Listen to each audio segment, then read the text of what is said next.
Alright, hey guys, welcome back to the Average Finds channel.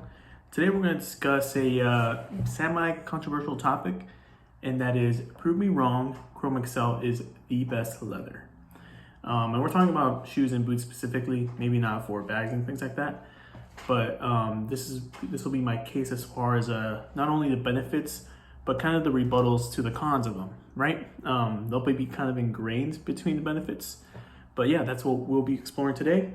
Stay tuned and let's get through this intro.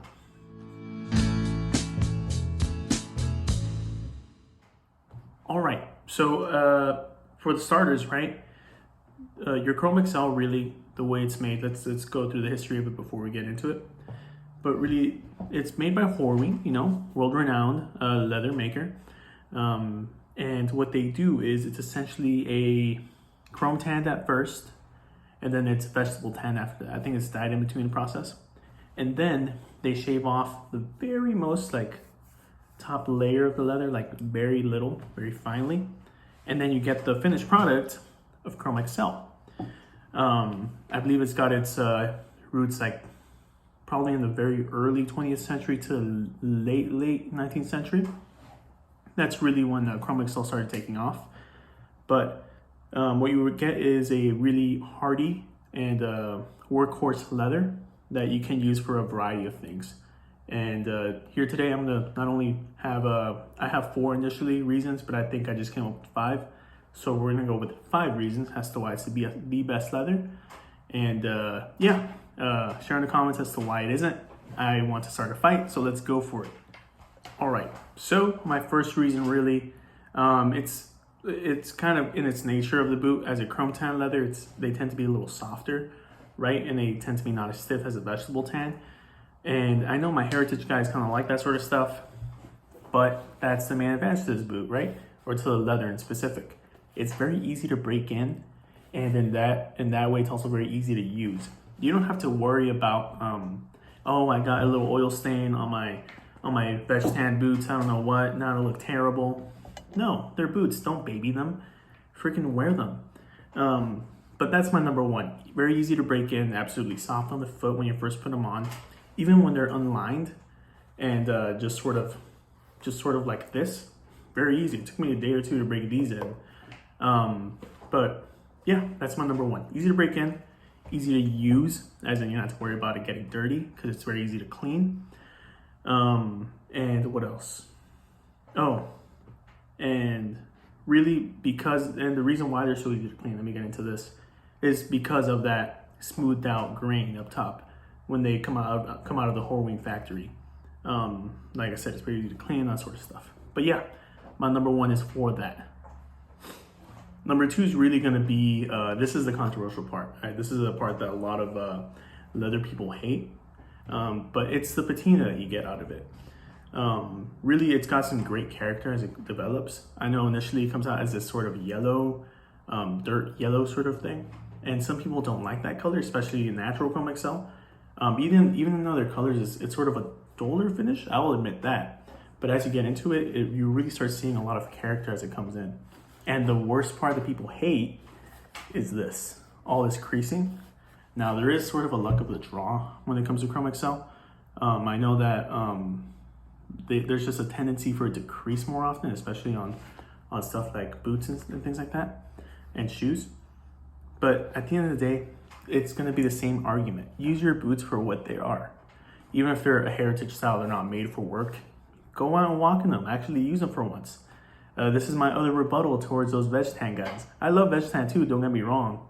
But the thing is, it's a boot. You're supposed to use it, you're supposed to scratch it up. And I really don't think you should be babying your boots. You should be scratching them up, getting it dirty, that sort of thing. So that's my number 2. Great patina and great wear out of them. And really, it's kind of related to number 1, but let's ignore that. It's a video. All right. So my number 3, it's going to come down to, it's very affordable for a heritage leather, and that'll kind of tie into my next one. But really, it's not a very expensive leather. That's another thing that I have with veg tan. It can get pretty up there, and even more so as you get into very crazy things like shell cordovan. And again, these are all leathers I really like. I own pairs of those leathers that I've just described. But the thing is, there's nothing to it that beats the sort of affordability and durability of this sort of thing. And it kind of relates to my second one.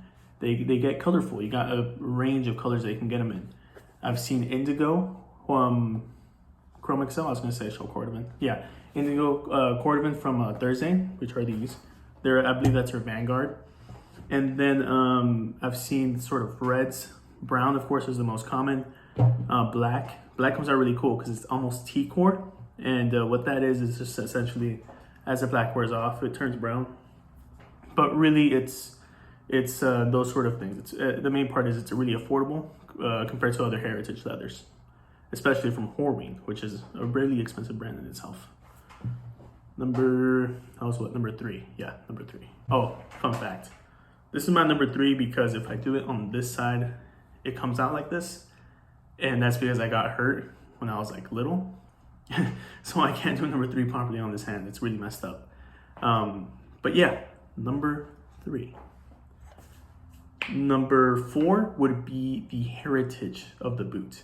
Look, there's not a leather that has a better history than this. Maybe shell, right? Just because it has like this very unique property to it. But we're talking about a reasonable leather, not things that go in the thousands, because that's more on the ridiculous end.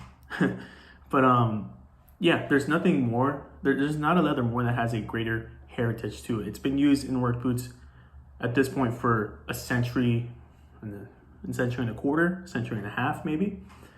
And really, you know the whole tale that Chromexcel used to be used for engine seals, because the issue with rubber is it might have been more pricey at the time to produce, maybe not so big. But anyways, it was used for World War I. And they didn't have any rubber supplies just because they're using it for other things. So what they would do instead is they'd use leather as the seals and gaskets in the engine, right? And the advantage to that is, yes, they do blow out more often, but in return, you don't have to replace the whole seal like you do in a normal engine. You instead replace a part of it. You cut up a new leather piece, you throw it on there, that part of the engine isn't leaking anymore, where the leak is developing. So that's kind of a cool story about this leather. And in addition, there's no other leather that's this affordable, this durable, this colorful, that develops this best of a patina, that has this heritage. It's got its own little story, and I think that's great. That comes with the value of the leather itself too. But yeah, number 4. All right, and finally number 5. That's simply it's surprisingly dressy. I've been showing these Thursdays all day, right? And they're on the dressier side, I guess you could say. But I've also got some mocks also in this sort of leather. I'll show them off right now after this sort of bit. But you can really dress this up and down. It's not too workhorse of a leather. Yeah, it is kind of a pull-up. If I try it right now, you could see it kind of changes color. But not really. You can shine it up. You can put a little bit of wax on there. Not too much, but just a little bit. And you can shine them up real good, and it looks great. Very versatile leather, I guess you could say. It's surprisingly dressy. But yeah, that's my number 5, a little short one. But that's what I came up with as I was, making the video. But yeah, number 5. I guess kind of an off-topic thing, but another thing too is I like this leather because it's on a lot of things. It's a very common leather, but I don't like the sort of elitist feel, right, that you get when people say, "Oh, bitch tan, it's the best. It's the most heritage." I do get there are certain environmental things that are better from it,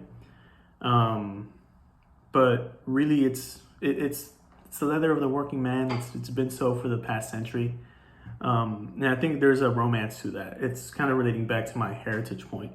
It's part of that value, and it's romantic. There's no other leather that really has that story. That's within that affordable realm. But yeah, kind of an off-topic thing.